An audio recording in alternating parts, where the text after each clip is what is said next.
framework. I don't think we have the time to talk about the details of what cyber terrorism is all about ICT, about the details of ICT, but I will just know the framework, and probably by listening to this, you can look at the possibility of applying this in your own agency, because everybody needs ICT. Everybody should be concerned about protecting the environment and also concerned about human security. It may be human security of your own personnel or maybe human security of your own self. Importante yan. Okay, cyber terrorism. Meron tayong cybercrime bill. In fact, about 3 weeks ago, we discussed that in the Committee on ICT. That's why a cybercrime act is needed to meet the menace of cyber terrorism. Tapos, pangalawa, dahil maraming tinatawag na mga e-transactions, mga e-processes, mga cyber crimes, I think that if we are going to talk about judicial reforms, we should also consider the creation of e-courts. Ito yung mga mag-handle ng mga tinatawag na mga cyber matters, cyber crimes, for example, or cyber disputes, mga electronic transactions that may result in civil or even criminal suits. And meantime, while we don't have the e-courts, I think there's a need for e-courts training of judges and lawyers. Kasi baka hindi pa nila masyadong naintindihan yung mga bagay na ito, pero ngayon it's becoming more fashionable. Itong mga e-transactions, electronic transactions are becoming more important, and judges and lawyers have to be there in order to go into the process of arbitration and litigation. Number 3, national ID. When I was the National Security Advisor, pinag-usapan yung national ID. It became a very controversial measure, and it will remain a controversial measure because other people are saying that this may be an invasion of privacy, it may be unconstitutional, so a lot of people are going to say, kailangan yan. But at the same time, a lot of people are going to say, hindi kailangan yan because it is a violation of our rights. But believe me, in India, alam niyo, magandang pag-aralan pagdating sa ICT and IT, pagdating sa security, is India. Because India is way ahead of the application of ICT. It is in fact considered the ICT center of the world. At the same time, it is a country that is so concerned about security. Meron siyang land security, meron na, remember a few months ago, Mumbai was attacked by terrorists and a lot of people were killed there. So they're very concerned about terrorism. They're very concerned about security in their borders. They're very concerned about security in the Indian Ocean. They're concerned about nuclear power. They're concerned about nuclear weapons. So maganda pag-aralan ng India. And you know, India has adopted what they call the Unique Identification Project and constituted the Unique Identification Authority of India. Ito yung UIAI. Ano ba yung Unique Identification? It is actually an ICT-generated program where everybody has an identification.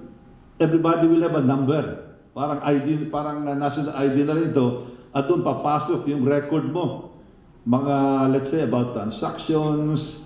And the main reason for this, according to the Indians, is number 1, on the aspect of terrorism. The other is the aspect of identification and facilitating business transactions. And even looking into the credit standing of people, of entities. Kasi pag magkakilala mga tao, di ba mas madaling magnegosyo pag kakilala mo yung tao. Pag hindi mo kilala, mahirap magnegosyo because you don't trust the person. But the moment you have something like this, then probably it will help in facilitating business transactions, and when you facilitate business transactions, it also promotes business and enhances the economy. This is of course a gargantuan project handled by no less than Nandan Nilekhani. Who is Nandan Nilekhani? He is the IT billionaire of India. He's the founder of Infosys, one of the largest IT companies in the world. A project of this nature must meet the requirements, of course, of human rights protection in cyberspace. Kailangan ang unique identification, kailangan ng ID, but at the same time, there must be the countervailing requirement of human rights protection in cyberspace because it's liable to be misused also. Number 4, national security issues.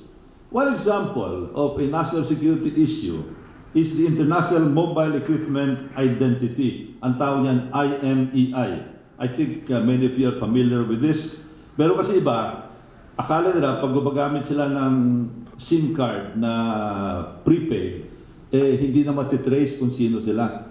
But you probably know, maybe some of you don't, that every cell phone has what you call the International Mobile Equipment Identity.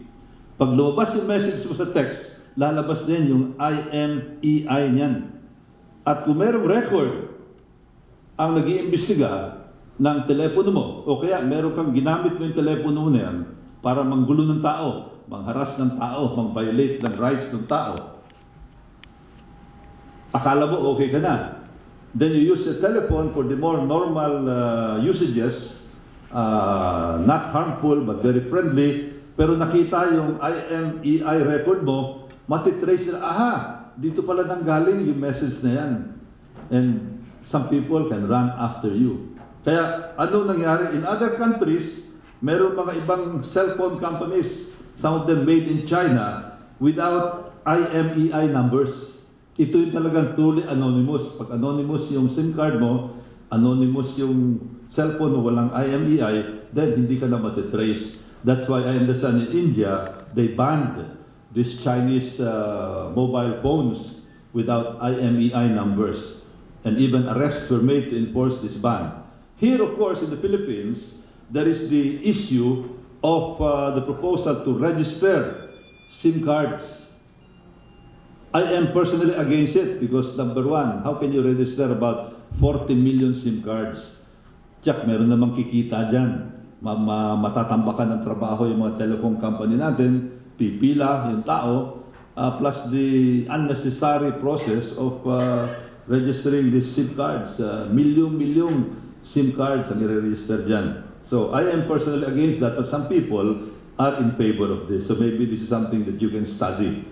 Para sa inyo, you can ask yourself, ano kaya, maganda bang nakaregister ang SIM card para matrace ko kung sino yung nagmumura sa akin sa text? Kaya lang, pag ganun, pati yung text ko, matitrace din pag nakaregister yung SIM card ko. So it works both ways. Number 5, cybersecurity of defense forces. I don't know if there are anybody here from the Armed Forces of the Philippines or from the Philippine National Police. My understanding is that maybe most of you are from the civilian agencies, but I know that some are graduates of the NDCP. Some are even lecturers and professors in the NDCP.